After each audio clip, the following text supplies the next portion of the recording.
Every company is in the business of creating a dent in the universe. And that is why every company is undergoing a disruption as well as an evolution.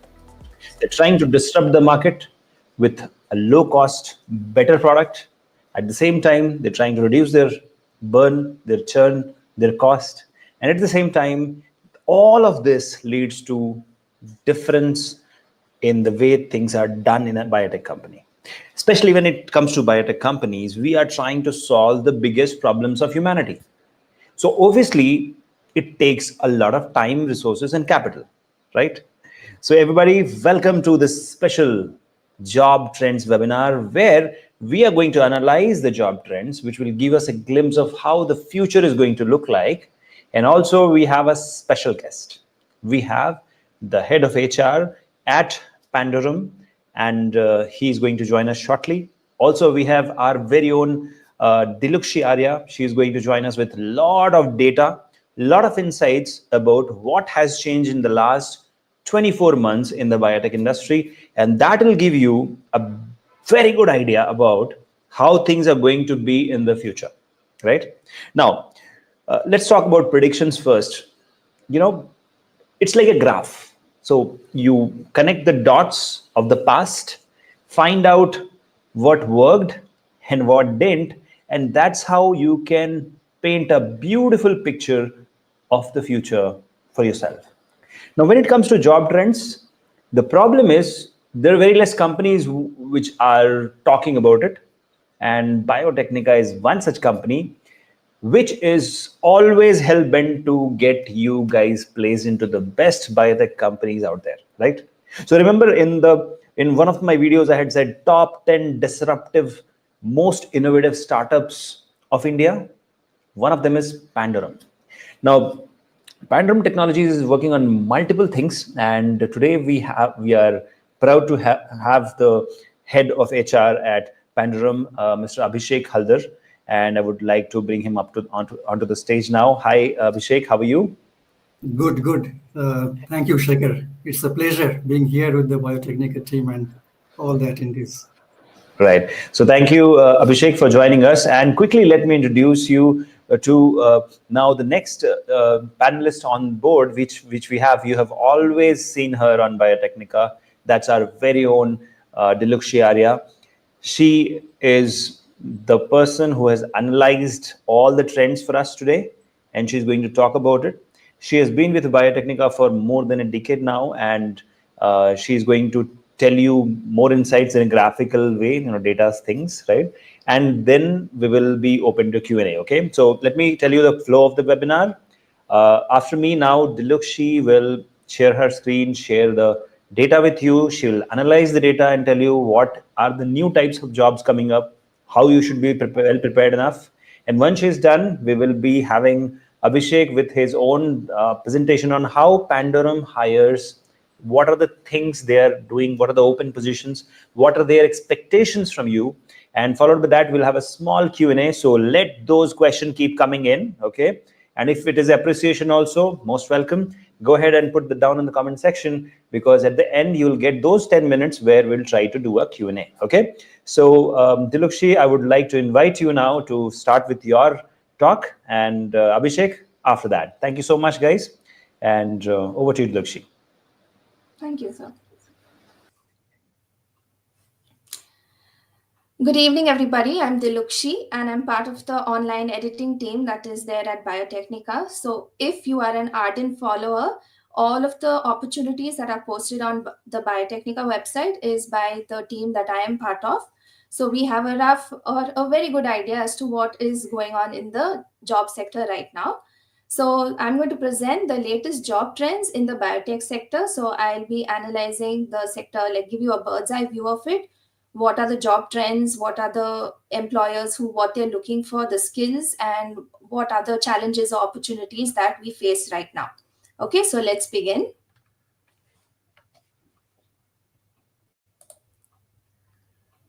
So this is the biotech sector at a glance. So there are over 5,000 companies and there are more than 8,500 startups right now. So this there's a significant increase basically. So this is all due to the pre and post pandemic. So that time a lot of things changed. That's why we are here today presenting this job trends webinar right now. So we'll get more into it later. Then what are the segments that contributed to this growth? So biopharma, bioinformatics, agri, CRO are some of the segments. And what else contributed to this growth? You also need support, right? So government initiatives and then certain schemes, all of that helped us reach this stage right now. So what's that stage I'm talking about is that the biotech market has, the aim was that we are going to reach a $150 billion market by 2030. But we've already reached that goal by 2023 itself. So right now for 2030, the goal is 300 billion US dollars. That is the market growth that is expected. So all of these factors played a role in it. So apart from that, why we should look at job trends? See, so many things have changed. Everywhere now you see it is all about AI. Every day we use AI for something or the other. So obviously it will seep into this biotech sector as well. Okay, so there's a lot of rise in AI and ML, and also there's a global demand for Indian talent because we have the largest number of youngsters here, and also the resources are more. So there's a demand for our skill set as well, and you need to know what is happening so that you can align yourself with the industry. So every day, even ourselves, we are also upskilling ourselves here. So similarly that happens to you as well. So this is what I was talking about. So the key statistics is that by 2030, we are going to become a $300 billion market.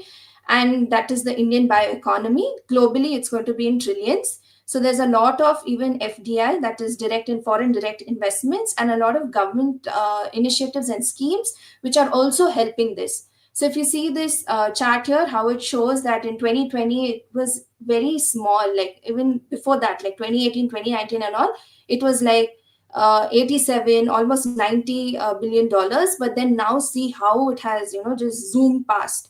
That's all because of post COVID, what has happened. So there's a lot of, scope and growth. So this is an exciting time for us. So what were some of the breakthroughs? Like I said initially, what contributed was the biomedical, biopharma, bioagri, bioresearch. So when it comes to biopharma, vaccines, that really put us on the map, if you could say. Like we had a really good response to it. So there was a COVID Suraksha mission also, which was launched during that time. So things like these, so many call for proposals, BIRAC, every government stepped up. So all of this contributed to it. So bioagri, it's like, looking at sustainable solutions in agriculture. Similarly, even in industry, parallelly. And bioresearch, that is clinical research, clinical trials, they are also having a boom period right now. Okay. So these are some of the contributing factors. So what is the impact of technology on biotech industry? So like I said, AIML, so that seeps into R&D and then remote work. So all of this is interconnected. If you've noticed, even in our website, we've been posting a lot based on AIML, bioinformatics, because that is what is in right now. And even companies are posting opportunities based on that. So many hybrid opportunities, work from home opportunities. So all of this is changing the whole landscape of how the biotech sector is right now, especially when it comes to jobs. So this is what I meant. See, the number of startups that were added in 2021 was 1,128. And just see, by 2024, we are already 8,500 plus, close to 9,000. And the prediction is by 2030, we'll have 35,000 more startups. Okay. So just imagine, that's just 5 years from now. Who even dreamt, like, we'll reach this level?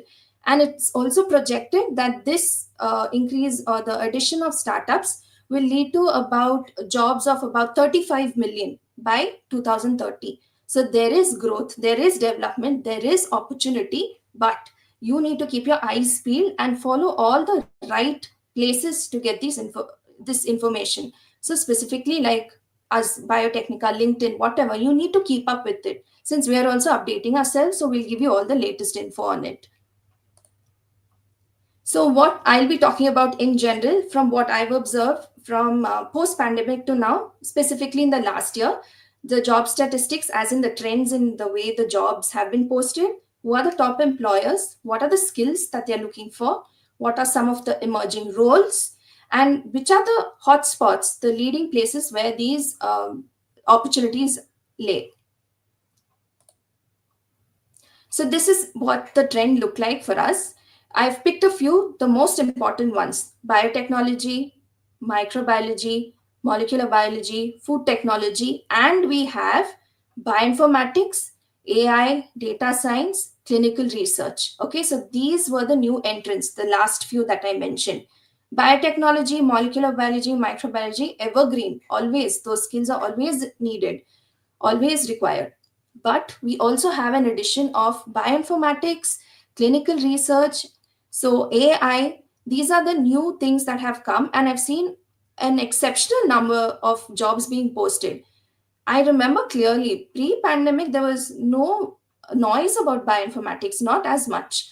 But post that, everyone suddenly has towards bioinformatics. There are so many bioinformatics jobs posted now. The need for bioinformaticians, the need for people who know all of these techniques have increased. Just this morning, I posted one from ICGEB. If you've noticed, that's also MSc bioinformatics only they're asking. So every day there is something, some post that I find from some institute, some company, nobody is left behind. Everyone's looking for bioinformatics and clinical research and specific skill sets. Okay, so this is your clue. So if you follow Biotecnika, you'll also keep up with all of this. So this is how it has been. See the significant jump in the number of postings on our own website when it has come to these sectors. Like I said, biotech, molecular biology, microbiology, evergreen. But when it comes to bioinformatics and clinical research, we've seen a significant jump. Okay. So these are the top employers. So many companies that you see on screen, most of it you've seen on our website if you follow, and these are the ones to follow. Okay. And there are so many other startups as well. I couldn't include everything. This itself took about 3 slides here. So that's why I'm saying there is so much to do. You just have to have the right skill set and us follow the trends, and you will know, you will get placed, you will get a job, everything will work out. So this is how it is. So Paraxel, Syneos, Equia, these are all the top CROs. Novonesis, Pfizer, Syngene, Biocon. Even I think if you've followed us enough, you would see almost every 2 days there is some clinical research based opening, molecular biology research opening. There was even bioinformatics opening in Syngene. Okay, so this is how it has become. Initially, it was only we used to get like QA, QC roles, but now there are so many other options. Okay, so these are some of the institutes also which hire bioinformaticians like IBAB, NCBS, NIAB, ICGAB. So these are all the top institutes. So this is just to give you an idea as to, be it on the company side or even the academic side, there is a demand. Okay.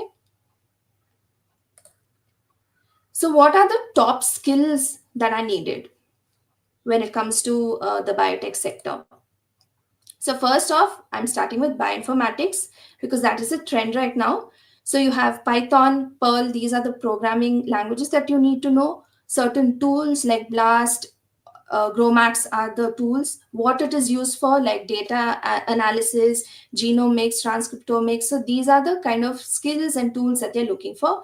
Even if you check the post that I made today on ICGB, they are also asking for Python, Java, Linux. So these are the common themes that you see. Any bioinformatics job you choose, if you see, these are the skills that they require. Okay. Similarly, AI/ML. So AI/ML and bioinformatics are now being interconnected. Even when they're mentioning bioinformatics, they will mention something to do with AI. They're like, you should know this in AI. So here also it is like Python, the language skills you need to know, certain tools, how to use, you need to know how to handle this data, and how this has its applications, like in drug discovery, in clinical trial optimizations, in metagenomics, etc. Okay.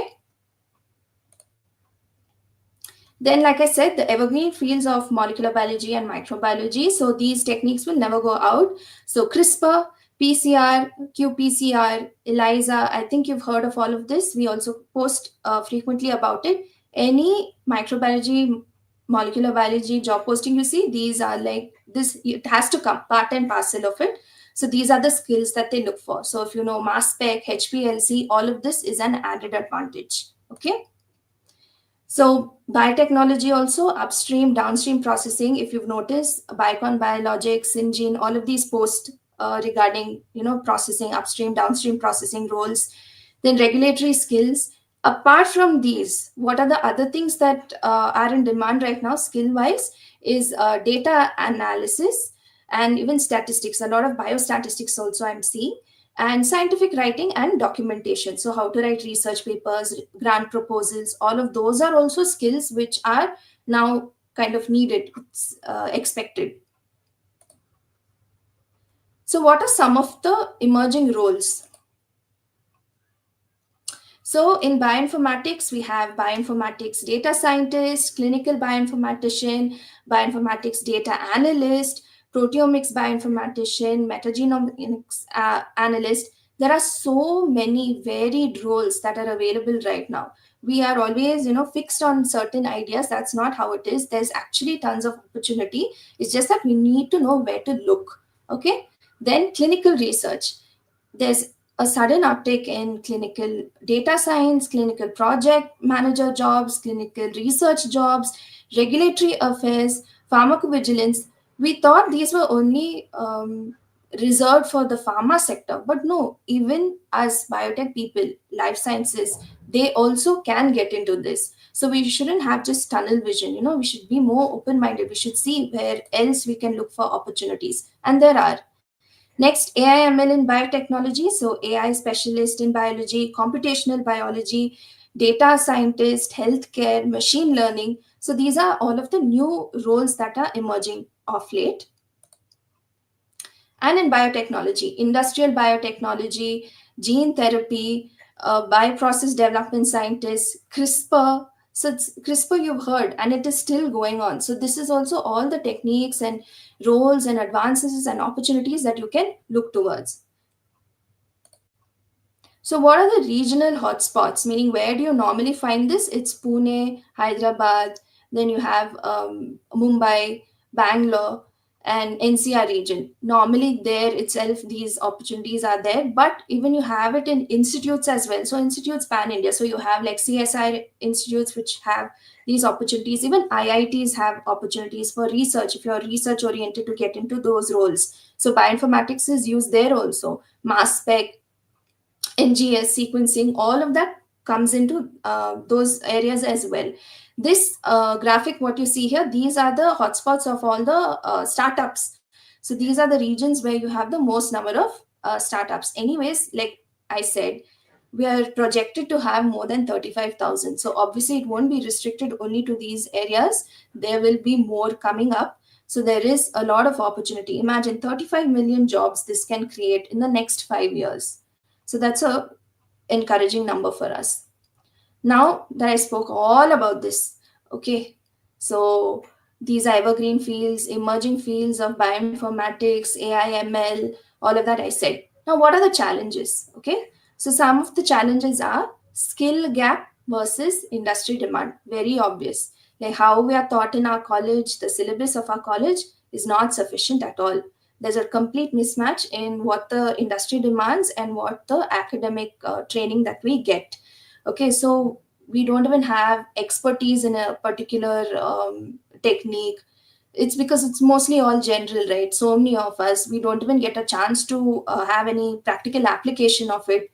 So these are some of the drawbacks. Okay, and then limited job awareness. So like I said, we know only of a few things: QA, QC, some microbiologist job, or some research job, junior research fellow, senior research fellow, research associate. That's it. We think only so much is there. No, but there's more.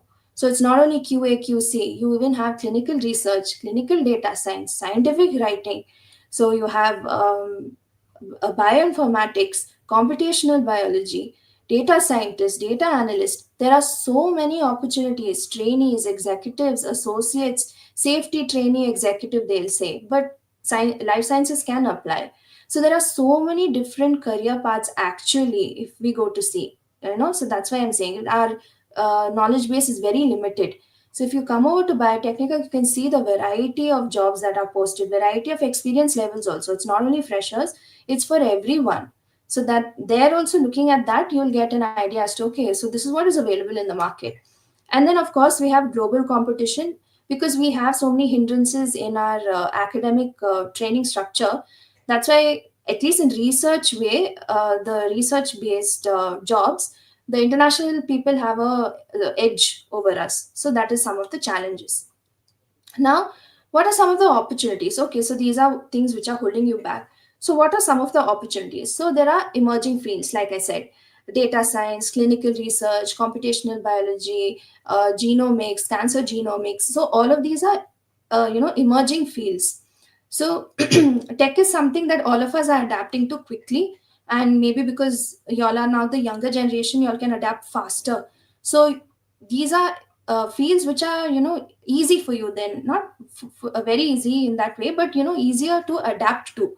So you can look into those as well, that side as well. If not purely you want to go into fully into research like that, look into all of this, like coding and all that. So these are also other emerging fields that you can look into. And of course there's government initiatives, and whenever there's collaboration between India and any international companies, that also provides a lot of job opportunities, because government also is providing funding, establishing biotech parks, and they're having this national biopharma mission, make in India. So all of these initiatives are also helping. And also, if you've noticed, there are so many incubated labs, like BBC incubated labs and all that. There are so many, or even IIT incubated labs. There are so many actually good opportunities for us, that if you follow the right persons or people, then you will really thrive in your career. Okay, so these are the challenges and these were the opportunities. So now you have your challenge, okay, that skill gap is there, what to do. So what are the solutions, how to prepare yourself? So you have to gain relevant certifications and skill sets. Okay, so what are those relevant certifications?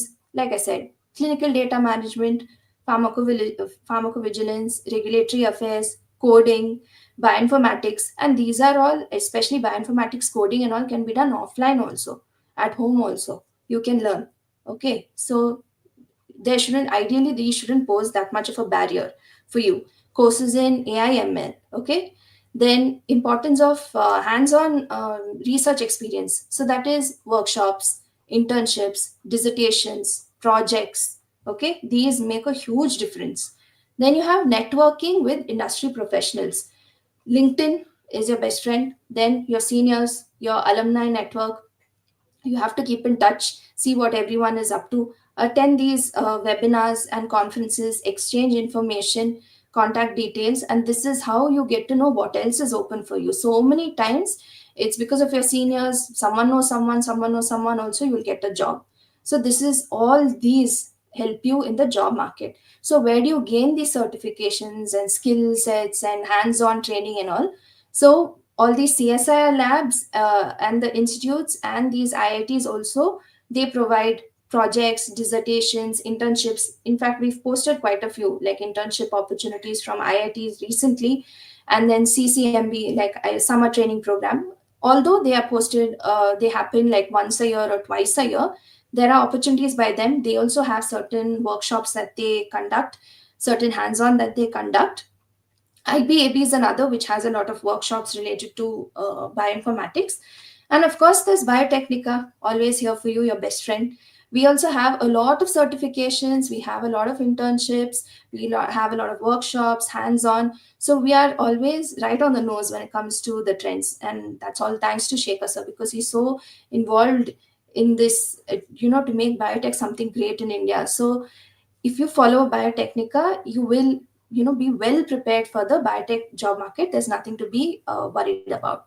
Okay,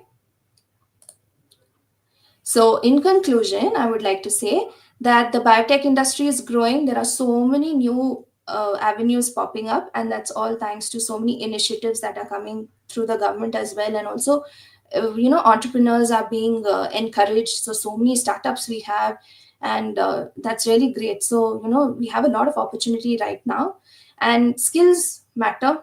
So certification, hands-on training, whatever you can do it. Upskill. There is upskill, reskill. There's you cannot escape from it, from that. That's how it is right now. There is a global demand for Indian talent because India has established itself as the third largest startup ecosystem in the world. Imagine, third largest in the whole world startup ecosystem. So we have so much potential. So obviously, when there is so much talent, we will, reach somewhere. We will reach a good place. So job wise, we can try and, thrive in our careers. And of course, it's continuous learning. You cannot escape from it.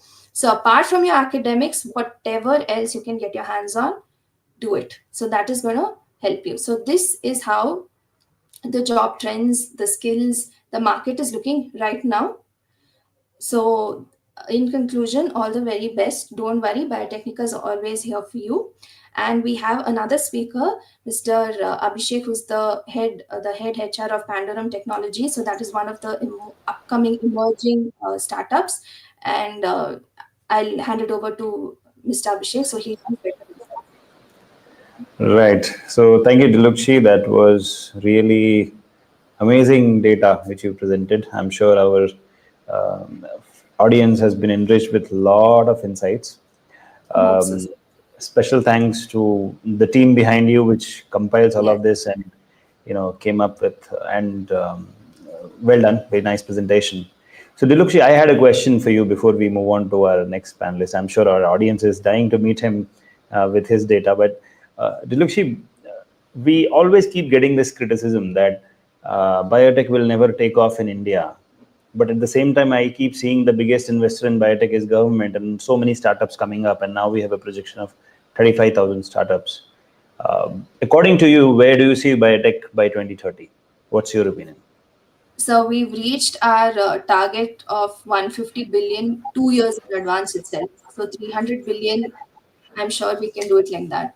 So there is immense potential, sir. We shouldn't give up. So this was even when I was doing my research on it, I was like, oh, wow, 35 million jobs plus. That's wonderful. So it Right. was like light at the end of the tunnel for all of us when we saw that. and and let's hope so that Biotecnika will be at the epicenter of this revolution, helping all these startups hire for our, you know, for them. So okay, so now we have our very own Abhishek here.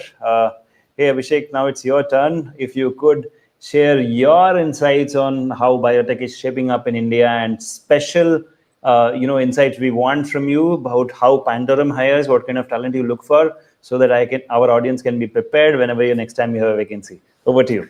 Thank you. Definitely, definitely. Thank you, Shekhar. And yeah, it was quite insightful from Diluxi about her presentation. And I personally felt that when it comes to applying for jobs in biotech, there are sometimes a lot of disconnect between what employers look for, in a candidate vis-a-vis what the candidates, they think that the employers are actually looking for. So in Right. today's session, I'd like to cover some of those gaps. So I'll just, present Sure. I put together a small PPT. It's okay. All right. Okay. Shekhar, can you please confirm if it is Yes, visible? yes. Yes, yes, it is visible. Please go ahead. Excellent. Okay, so before I talk about,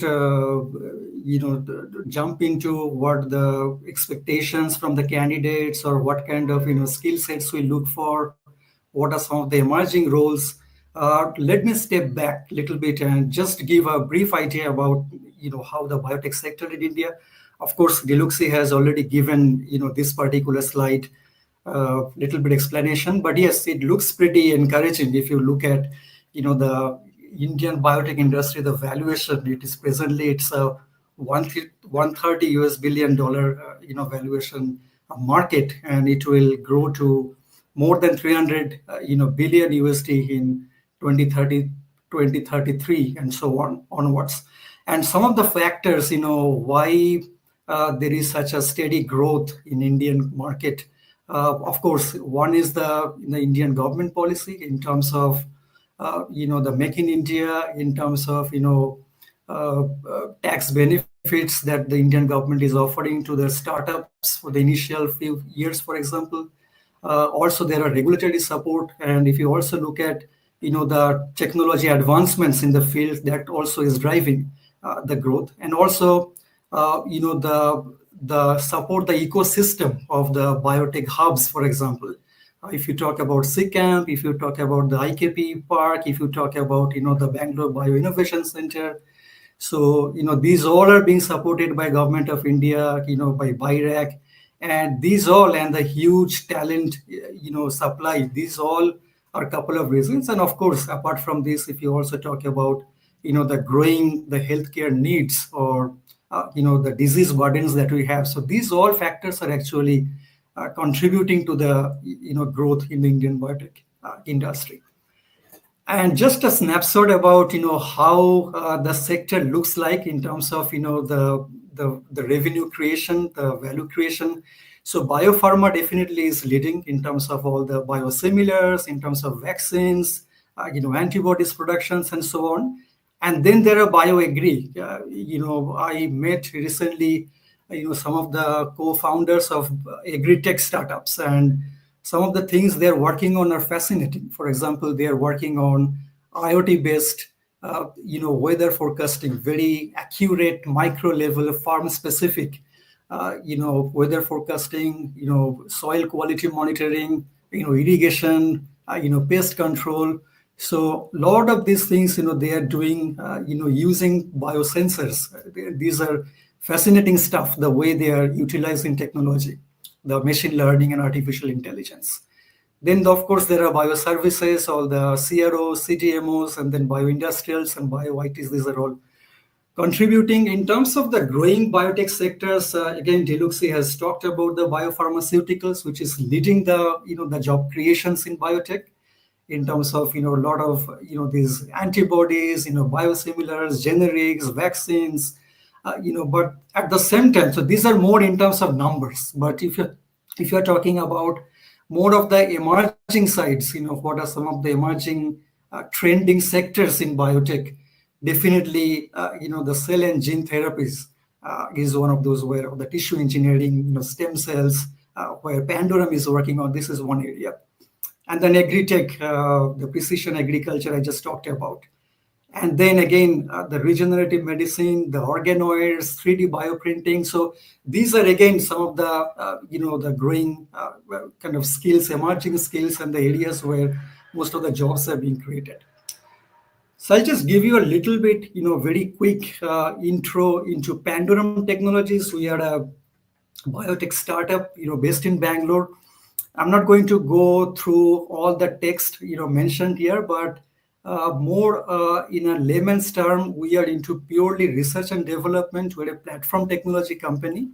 We are into research and development of artificial human organs, like artificial lungs, artificial liver, artificial cornea, with the cornea being our flagship product. So basically, what we're trying to do is we're trying to create artificial liquid cornea, which can be implanted into human eyes to regain vision. So on one hand, as you see right at the bottom, there are more than 25 million people across the world who are suffering from corneal blindness. And if this product is successful, this can actually eradicate blindness from the world. So typically what it will do is under the supervision of a trained surgeon, they're going to remove the damaged cornea, and then they're going to put, let's say, a hydrogel, which will take the shape of the cornea and give vision back to the blind people. So right now, again, we started in 2011, more than 10 years ago, but we started more as an R&D company. And then we, transformed into a preclinical grade company. So we do a lot of animal testing, and the results are preclinical studies. They are pretty successful. And if everything goes well, we most likely will get into clinical trials in next year. So we are waiting for the regulatory approvals from US FDA and from DCGI, and we'll file for it, later this year, and then we'll move into the clinical trials. So that's pretty much much, about Pandorum. Now I will talk about, what kind of job opportunities typically we have in Pandorum. So these are more traditional. Like if you look at the research scientists, this is where most of, our research scientists are. So most of our employees, they are all into research scientists. Uh, Wet lab, they are, kind of into either cellular engineering, they're into biomaterials. So the skill sets typically we look for would be, mammalian cell cultures, Western blotting, ELISA, cell-based assays, and so on. And then there are, employees who are into hiring that goes on into laboratory operations, and then quality assurance, regulatory affairs. These are again more traditional kind of disciplines. And then we also hire small in numbers, but probably going forward, there will be more hiring in bioinformatics and computational biologies. And even down the year, I think after at least a year, once we move into phase 1 clinical trial, we'll also hire, data scientists. So in terms of the experience requirements, again, when it comes to the research scientist, we typically, hire from master's level. If it is bachelor's, again, very few intakes we have at a bachelor's level. But even if we take the bachelor's level, they should have, at least 2 years of experience after their bachelor's. And they join as an assistant research scientist, and then they grow to an associate scientist, and then research scientist, senior scientist, principal scientists, and associate directors. So that's typical, career progression we have for the research scientist verticals. In terms of the skill requirements, again, if you're talking more of the wet lab kind of skill requirements, that again, it is more into cell-based assays, mammalian cell cultures, ELISA, Western blots, those kind of skill sets. And if you're talking about bioinformatics, computational biology, that would be, more into microarray analysis. It would be, RNA sequencing. It will be differential gene expression studies. If you're talking about, computational biology, it will be, more into image quantification using images softwares and so on. So that's typically, the skill set requirements which will be advertised in various media. But then there are also, certain requirements which are hidden, which, we do not advertise much, but at the time of interview or once you are into the company, they matter more than some of your, technical or functional skills, which are, typically would be your emotional intelligence. It will be your, your communication skills. It will be your how good you are able to work as a team member, collaborating with other teams and so on. So I'll talk a little bit more about this later on. And in terms of our hiring plans this year, we will be hiring, scientists into computational biology. And we will also be hiring more of a senior research scientist having, PhD with, at least 7 to 8 years of, industry experience, and then little bit into quality assurance and, later on into quality control and so on. Okay, now let me, give you a little bit tips into resume and job applications, because in last 4 years in Pandorum, I have personally reviewed at least 5,000 resumes, and I have conducted at least, hundreds of interviews, and, talked to multiple people regarding their career growth, career development. So a little bit from an insider perspective, what we actually look for as a recruiter when, a lot of candidates are applying. First is, there is a mistake many times I see when someone is applying for a job. In the resume, there is no mention of the month. They just mention, for example, only year. So I worked in a company, for example, 2023 to 2024. Now, it is very misleading. It can be 2 months, like December 2023 to January 2024, or it can be 2 years, like, January 2023 to December 2024. So it would really help, we urge candidates, sometimes we reach out to them and say, hey, can you please mention, you don't have to mention the exact date, but at least if you can mention the month and year, that really helps us in, screening the CVs. And then your relevant experience. Sometimes, candidates talk about, they write pages about their lot of experience. Some of them may be relevant, some of them may be not relevant. But what really helps is if you talk about your relevant experience more than experience which are not really relevant to the job you are applying for. And it doesn't apply only to Pandorum, it applies to any company that you apply to. And then your current experience in detail, because we see a lot of resumes where people just mention that I have been presently working with XYZ company for last 2 years or 3 years, and then just a line or two lines about their roles, and then they move on to their past employments, which leaves us wondering that what exactly this candidate has been doing in this particular role. Is it an individual contributor role? Are they managing a team? Is it a wet lab role? Is it a dry lab role? What are their day-to-day activities look like? What are some of their achievements? So it really helps if you emphasize more into your current experience rather than just mentioning a line or two.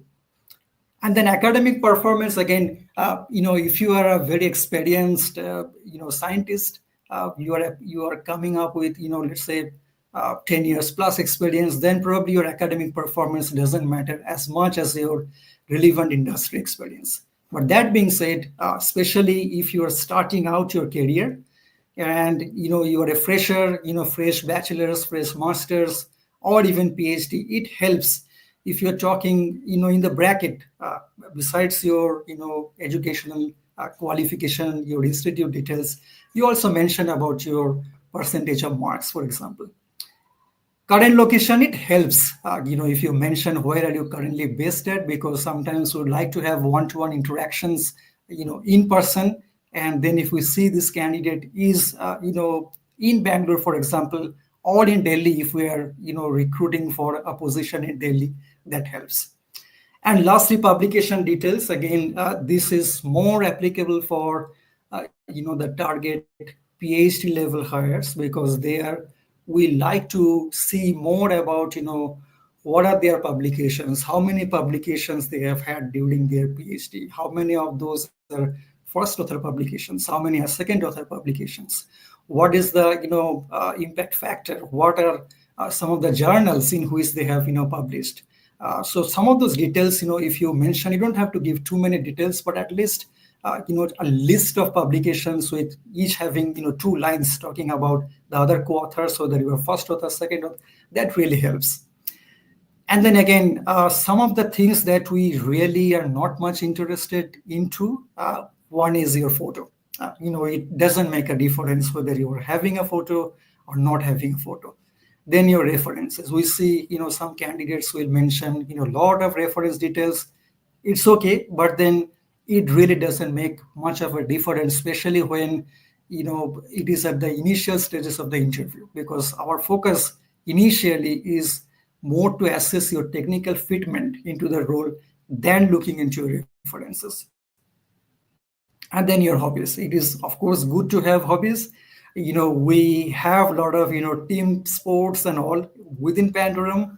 We encourage our employees to pursue hobbies, but then again, when we're recruiting candidates, we focus more into their relevant skill sets than what are their hobbies, or their other personal details, like whether they are married, what is their date of birth, their parental other details. So we really don't want to know some of those things. So if you can keep it crisp and short, maybe between 2 to 3 pages, especially if you're bachelor's or master's level, that really helps. That being said, there is one area that helps if you mention in your CV, that is what are some of your key skills and which are relevant to the particular role you're applying for. That helps. But again, that doesn't mean I see a lot of candidates, what they do, they will generate their CVs using artificial intelligence, chat GPT.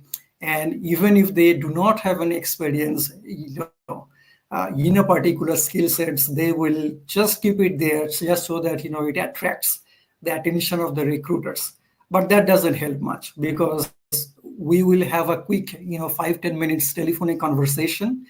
If you're shortlisted and if I mention the key skills we're looking for, and then very quickly we'll find out from this conversation whether you have actually worked on those skill sets, to what depth you know those skill sets, and so on. So I will encourage you to please mention the key skills, especially you have worked on it, because if you don't mention, then sometimes it is difficult for us to find you. For example, if we are hiring, if we are looking for candidates through a job portal, let's say Naukri.com, and we are using certain skill sets which the candidates we are hoping they have, and you have not mentioned, even though you have worked on those skill sets, that doesn't help the cause. Okay, and now I'll give you a very brief about what is the interview process at Pandorum. Typically, we hire through 3-4 sources. Our first source is the job portals, and we also receive a lot of inbound resumes in our portal. Every month, in average, we receive at least 300 resumes, and again, we will also source through LinkedIn, for example. We will also sometimes engage partners, the headhunters, the executive search firms, if we are not able to close ourselves. So these are some of the sources.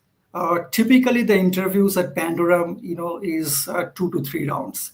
So just to give you more clarity, if the role is about an assistant research scientist or an associate research scientist, or let me put it a different way, if we are recruiting for master's level or bachelor's level candidates, then typically it is 2 rounds of interview. So first round, there will be a panel of at least 3 to 4 scientists, senior scientists, who will be taking your technical interview.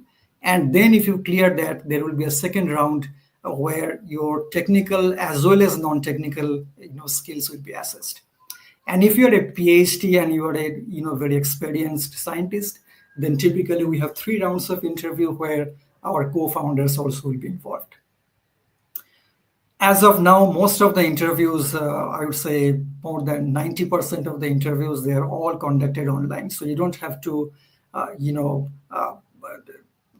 bother about taking a half-day leave from your work and come to Pandorum, beating the Bangalore traffic. You just can attend the call from the comfort of your home. And typically, we ask the candidates to prepare a presentation and just present maybe in 10 minutes about their relevant skill sets, a little bit about their background, how they can add value to the companies, and so on. And what we look for, again, technical knowledge is pretty obvious, right? Because as the cutting edge R&D company, technical knowledge is extremely important. Then the ones which are not very obvious, but which also matters, is your communication skill. Communication skill, doesn't always mean that, how fluent you are in English, but also, your listening skill, how good you are to understand the questions being asked by the panel members, how, to the point your answers are to the questions. And then managing time. So if you're asked to make a presentation for 10 minutes of a 1-hour presentation, 1-hour interview, and you are taking 30 minutes, 40 minutes to complete your presentation, that really doesn't say good about your time management skills. Curiosity, we would like to know, how curious the candidates are when they're, applying for a job, when they're being interviewed.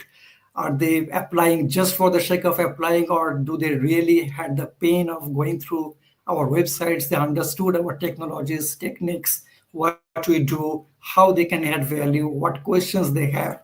We, see some of those things as well.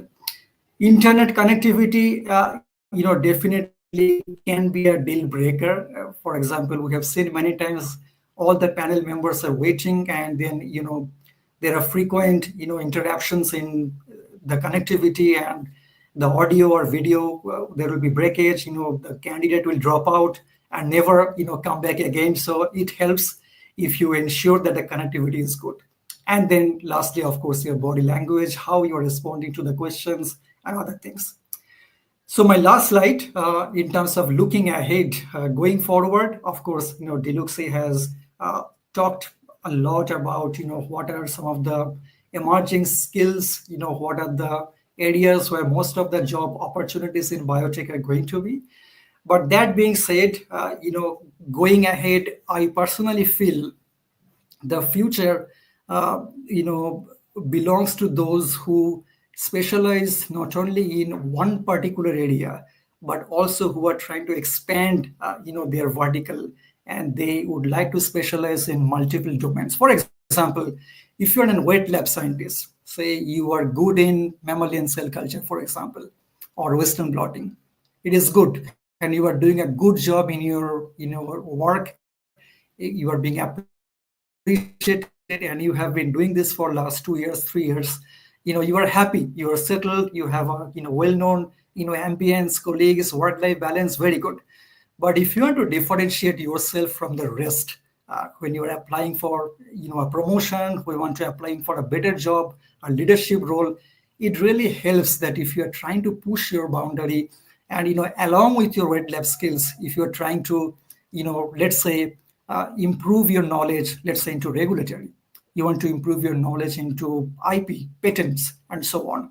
So that really helps. Or instead of, let's say, patent, if you want to improve your knowledge into artificial intelligence, machine learnings, and so on. So it really helps if you are a master. Try slowly, you are improving your expertise from one vertical into multiple verticals. That gives you an edge over other candidates when you are applying for your next job.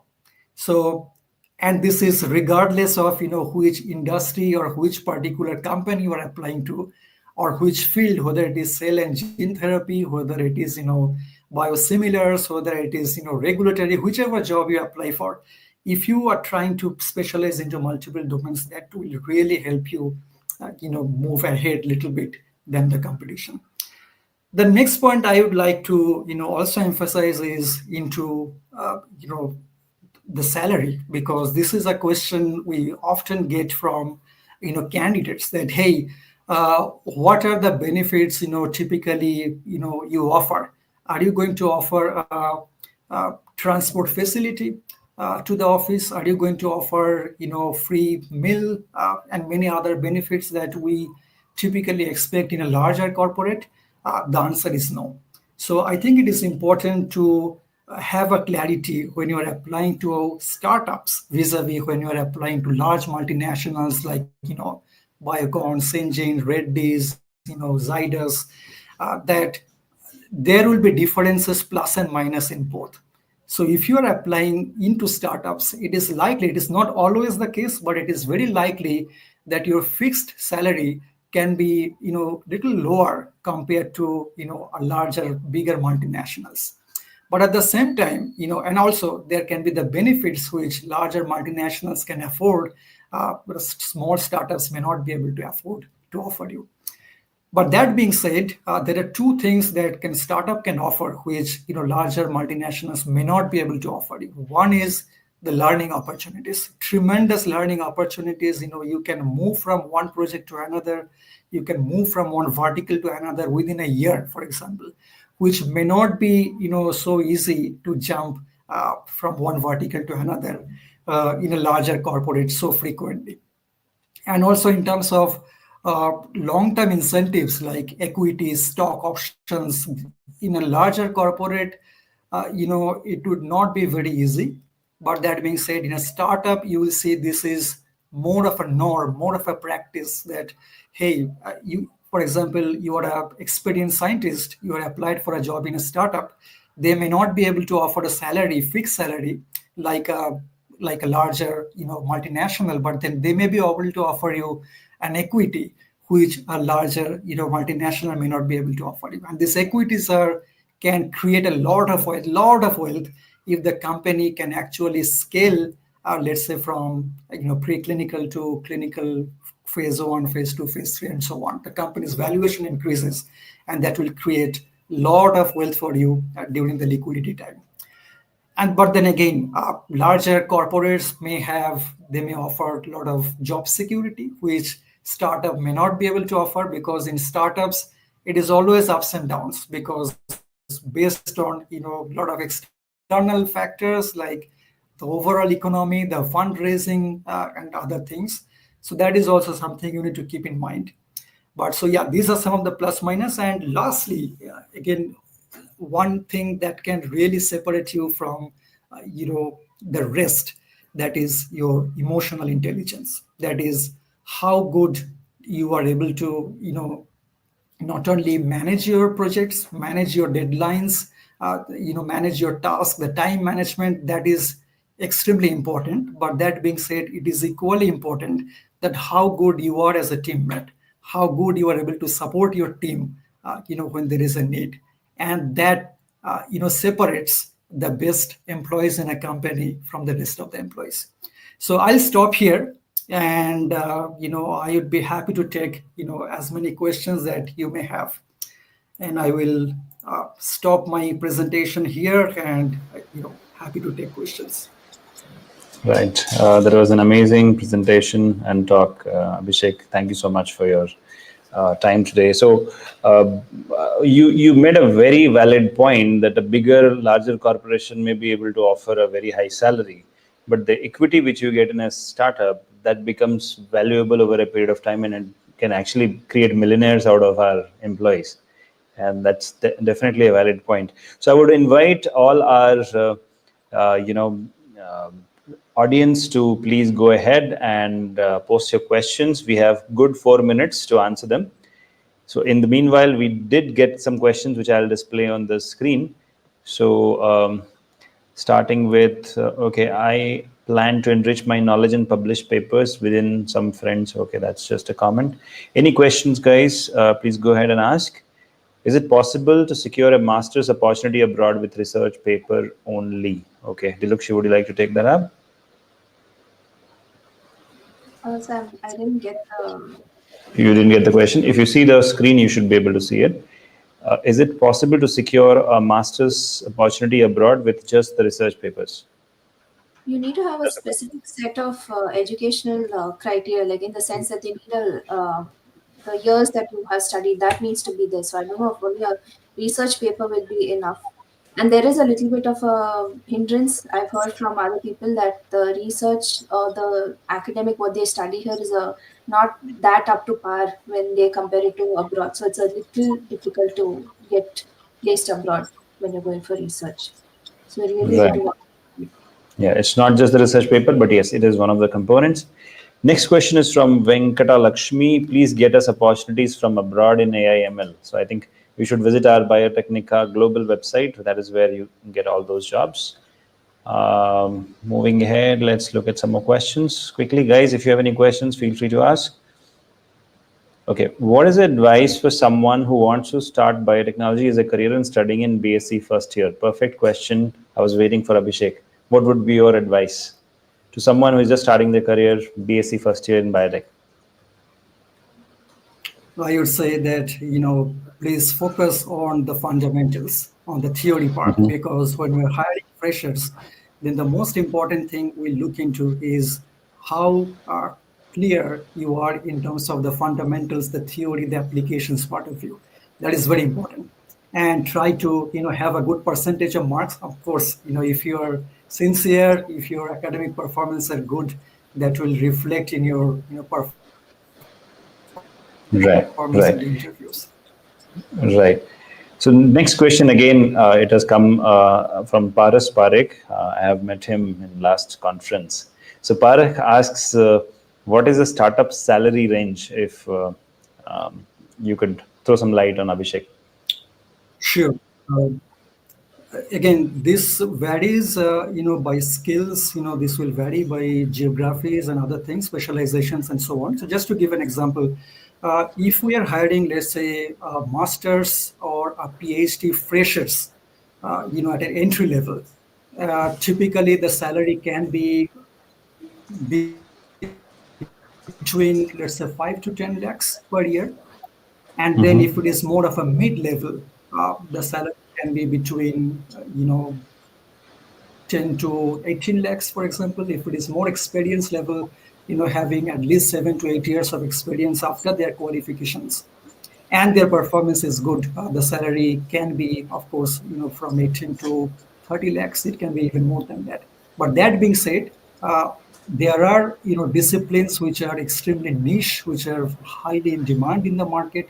There are not many supply of candidates, like computational biology is one area. And I have Right. seen, candidates who, or even bioinformatics for that matter. I have seen candidates, having masters with just, 1 or 2 years of experience, drawing a salary of 25 lakhs. It can be even Right. more than that.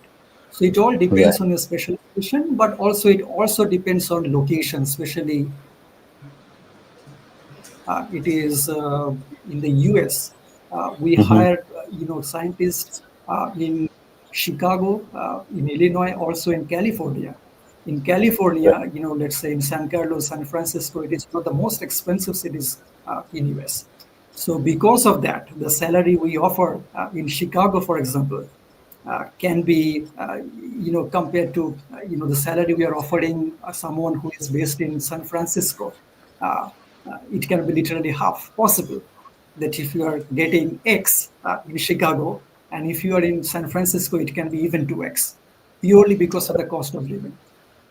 So Right. depends on locations and depends on the skill sets. Of course, their price parity will kick in, but definitely there are paying salaried jobs for bioinformaticians in various specialized disciplines. So I think that answers your question, Paras. Next question is from Khurshid, and she's asking, I'm a person in 30s, have career gap due to marriage. What is your advice for me? So anyone would like to take up that question? I think Abhishek. Yeah, I would say again, it really doesn't matter to us much if you had a career gap, because during the interviews, again, small biotech, yeah, when you have very few employees and every employee's performance makes a lot of difference. So if you are a good, performer, even if you had a career gap, that is absolutely okay. But again, how conceptually clear, how solid you are in your technical skills, in your understanding.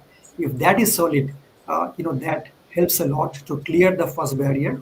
But again, just to get you going, it helps if you do some certifications into project management, into time management, managing teams. If you're applying for a, team managerial level of roles, that helps to have some relevant certifications uh, when you are applying. Right. Right. I hope that answers your question, Khurshid. Moving ahead, we have another question from Prajwal. I have 2 years experience in QC wet lab, but I left the job to pursue my masters. Will my experience still be considered for the future jobs?